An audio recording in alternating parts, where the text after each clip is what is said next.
mu ijoro rituje. Iyo urebye mu kirere ubona inyenyeri zimurika nk'amatara mato, ariko si bose bamenya icyo zihatse. Hari abigeze kwibaza ibibazo bikomeye. Ese umuntu ashobora kugera kure cyane kurushaho tumenyereye?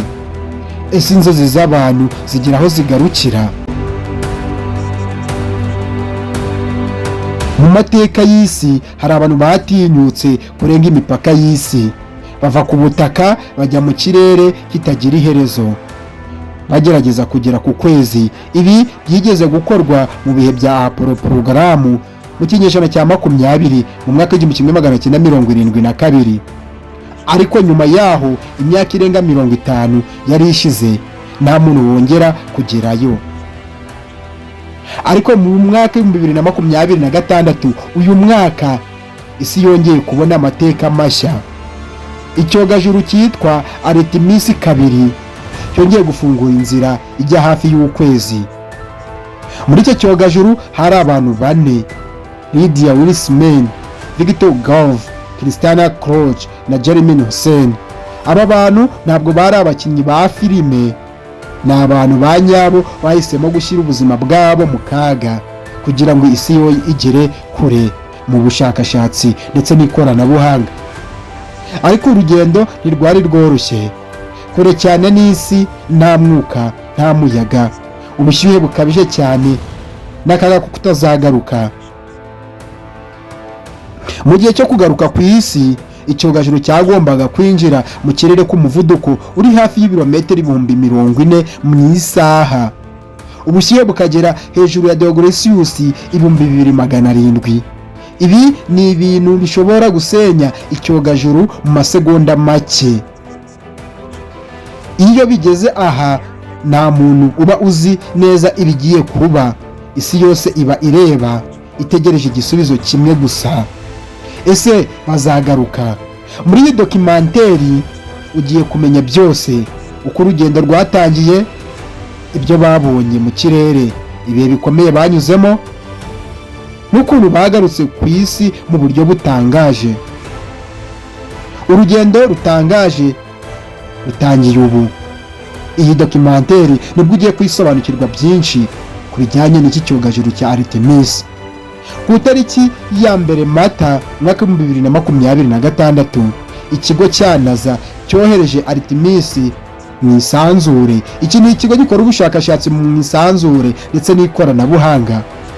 Rokete nini cyane yatangiye gushya, umuriro uva hasi, urusaku rukomeye rwuzuye ikirere, aho cyaturitse ku muvuduko urenga toni miliyoni. Mu masegonda make gusa, icyogajuru cyari kigeze ku kilometero 10. Nyuma y'iminota 8 kigera ku muvuduko wa kilometero 28 ku isaha.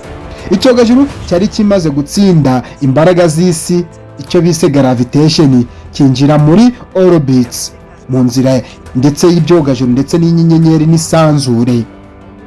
Mu isanzure niho tugiye kugera n'icyogajuru cyacu uburyo cyari kiriho.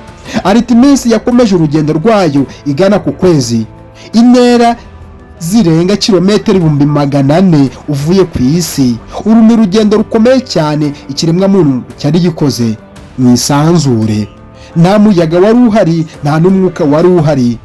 Ubushyuhe bwashoboraga kurenga degrees 120 ku zuba, naho degrees 150 munsi ya zero ni hari umwijima. Abari muri iyi misiyo babonye isi imeze nk'agatonyanga gato cyane, ikintu gituma umuntu atekereza ku buzima bwe. Nubwo byose bimeze neza, hari utubazo duto twagaragaye. Ibikoresho bimwe byagize ikibazo, hari impungenge mu cyogajuru, ariko abari muri iyi misiyo ntibacitse intege, bakoresheje ubumenyi bwabo bakomeza urugendo.